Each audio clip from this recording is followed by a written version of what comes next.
Good morning, lovely people. Today is a second installment on potatoes, mostly aimed at planting rather than the preparation of that, but I will touch on chitting first of all, because even though the rest of the video is aimed at beginners, hopefully you'll learn something along the way. You will definitely learn something from my mistake right at the start, so more to that. Okay, so we're back at chitting potatoes again. The very first tip I can give you is, if any of your local suppliers are supplying loose potatoes, choose them, because the ability to go in and pick a potato that is roughly egg size shape is profound, because you don't want too many large ones, because basically the weight of potato gives you more potatoes in the bag if they're smaller, of the right size, than if they're too large. Too small and they haven't got necessarily enough energy to get going out and early and produce really good plants.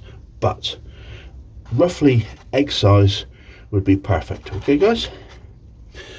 The second tip is, if you go into one of these places and you're loose picking potatoes, like I chose Kestrel here and Rocket. I only wanted a few Rocket, 6 Rocket, because they're not that great testing, but they'll give you the earliest crop.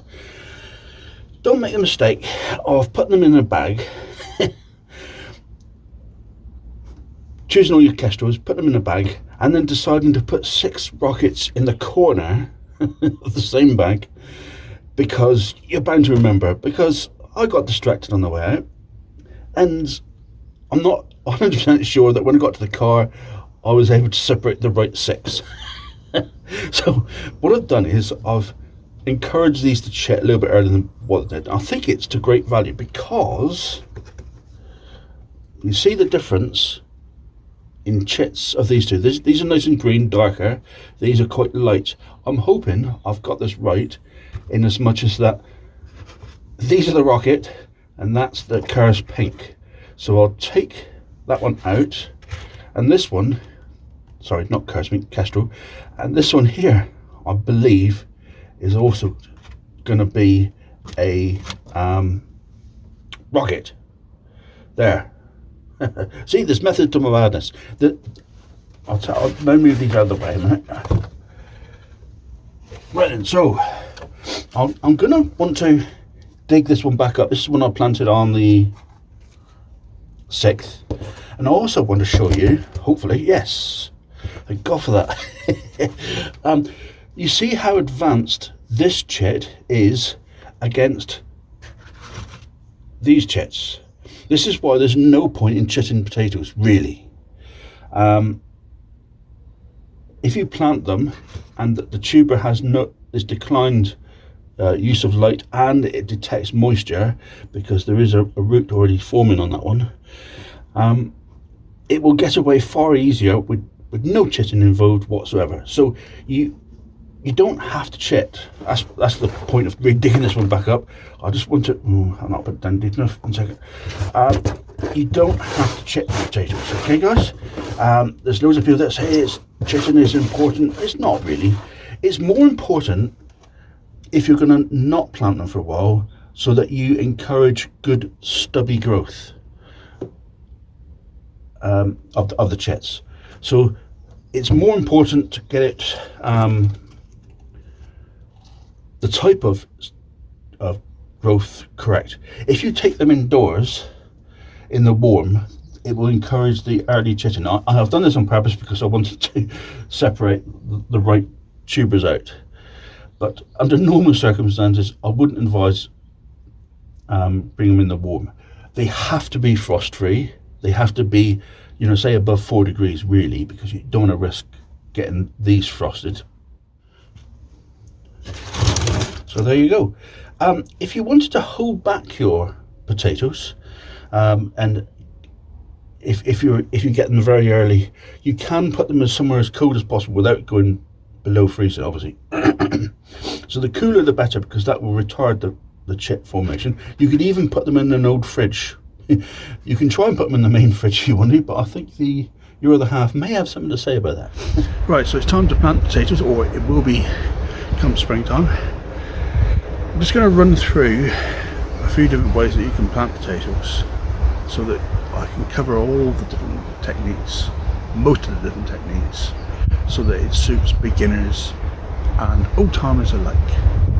So traditionally planted potatoes means you dig a ditch and put your potatoes 37 centimeters or 15 inches apart in that hose. I personally think it's better to use a bow planter and to go down 5 inches like this, remembering the chits to go upwards, and then once you've got them 5 inches down, just cover them over and Bob's your uncle. As simple as that.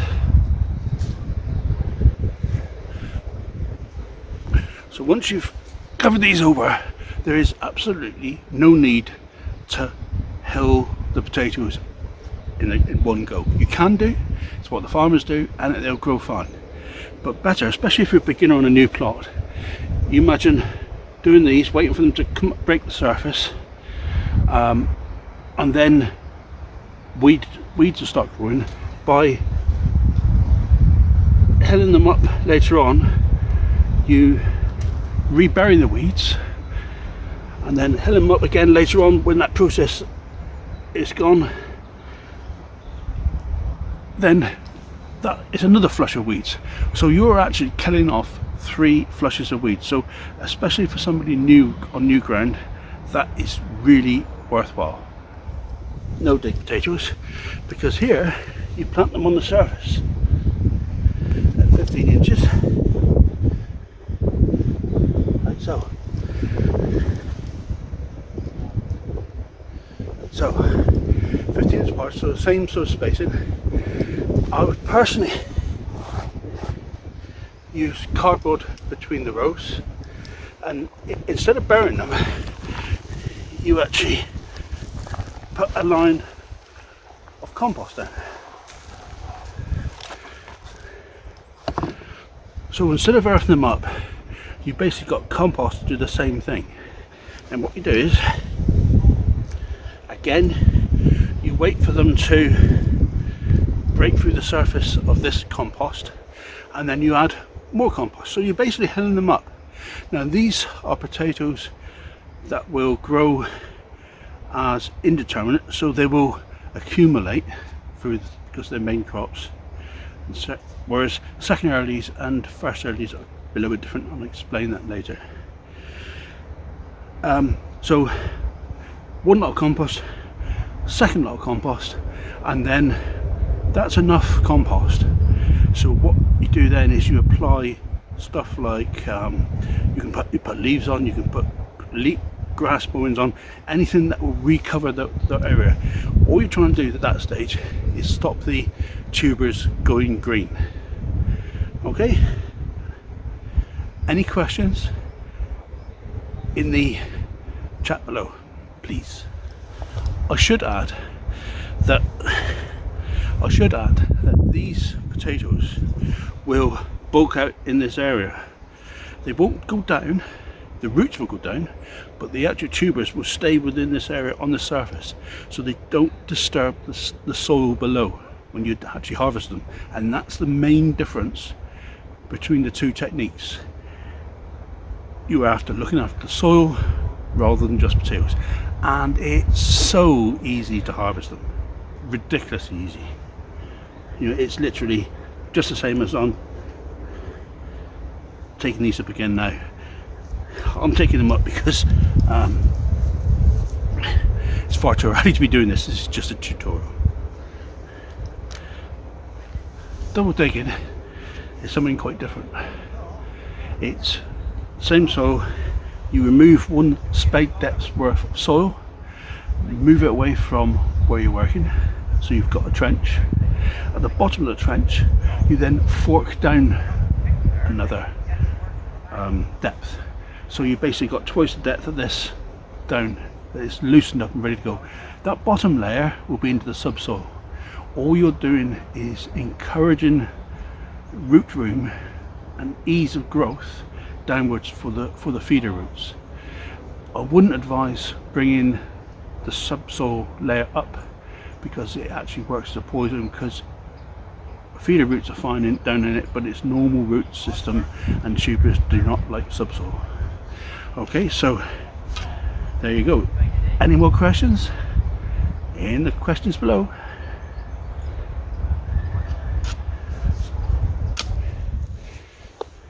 Well, the sun's come out for this bit. With no dig, it's interesting that it suits first earlies, not really second earlies or main crop, mainly because of the space that they occupy each. Suits the mass canopy of first earlies that all yield a certain depth. So all you do is you plant them in a grid pattern, same distance apart, but 12 inches apart, instead of the rows which are 2 foot apart. So you're basically gaining an extra row of potatoes, and then the distance between these two are also the same, 12 inches, but the distance between row is down to about 10 inches. So it all compacts up very nicely. Really good way of, if you're digging it, so of course, maximizing the yield from a small space. And that is essentially why double digging is, or was used. It's not so common nowadays. It's too much effort for people, I think. But yeah, there we are. Now then, containers are very slightly different, in as much as that you're looking to fill with compost and use that as the growing medium instead of the soil. Brilliant for no dig because it doesn't disturb the soil in the slightest. Only great if you can get enough compost, and buying in compost can be rather expensive. That's why I go to such a long extent of making my own compost, fresh compost every year. So all it is putting a couple inches of soil in the bottom, 2 tubers,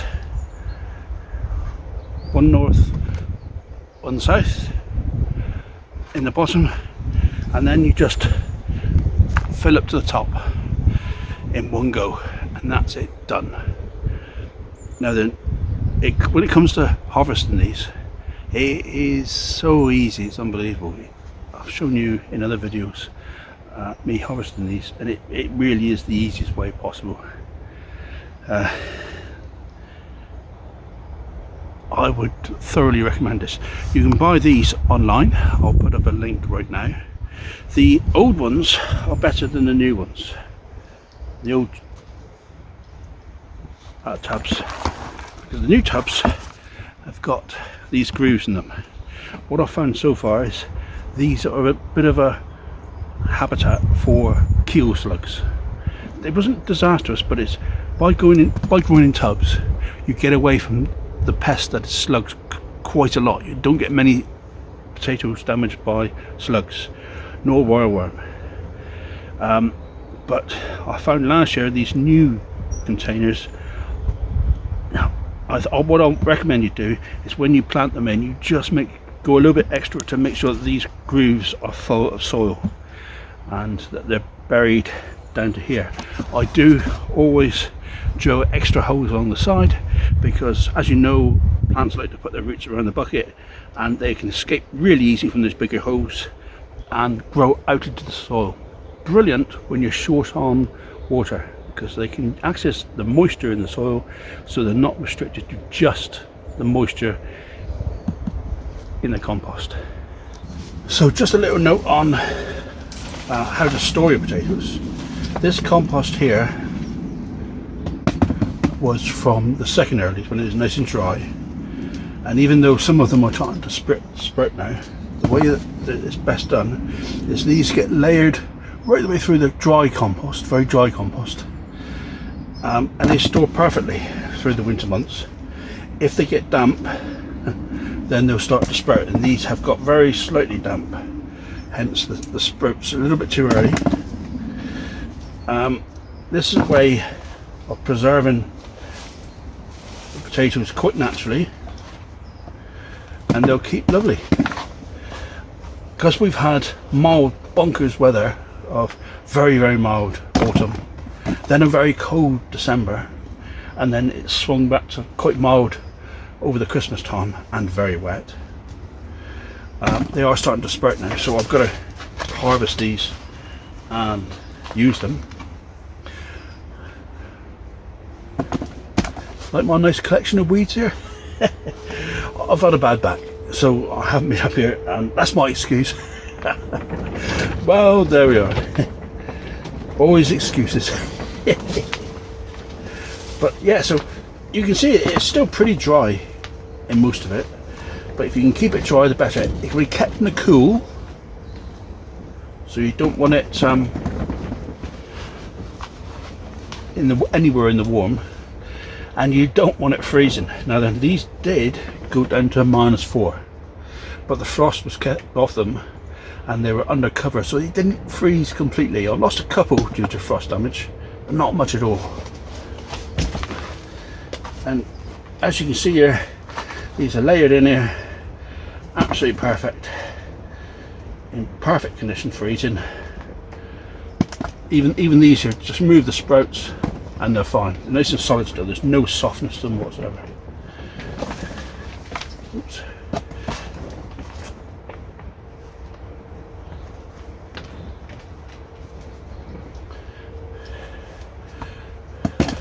The compost will be used for my carrots this year, because a lot of the nutrients are gone now. It's the third year of use. This will be the third year of usage for them.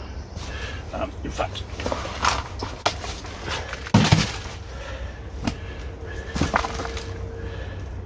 yeah, the ones on the bottom where it's had contact with the soil, it's more moisture, and they are starting to grow quite a bit. Can you use potatoes as seed potatoes? Yes, you can. There are those that are adamant it's brilliant. Personally, because we get so much blight, I wouldn't do. This year, I actually could do. We didn't have much blight around last year. We did have blight on the Maris Piper, but not on any of my other crops. And the Maris Piper only because they were just damned unlucky. Let's get this back in here.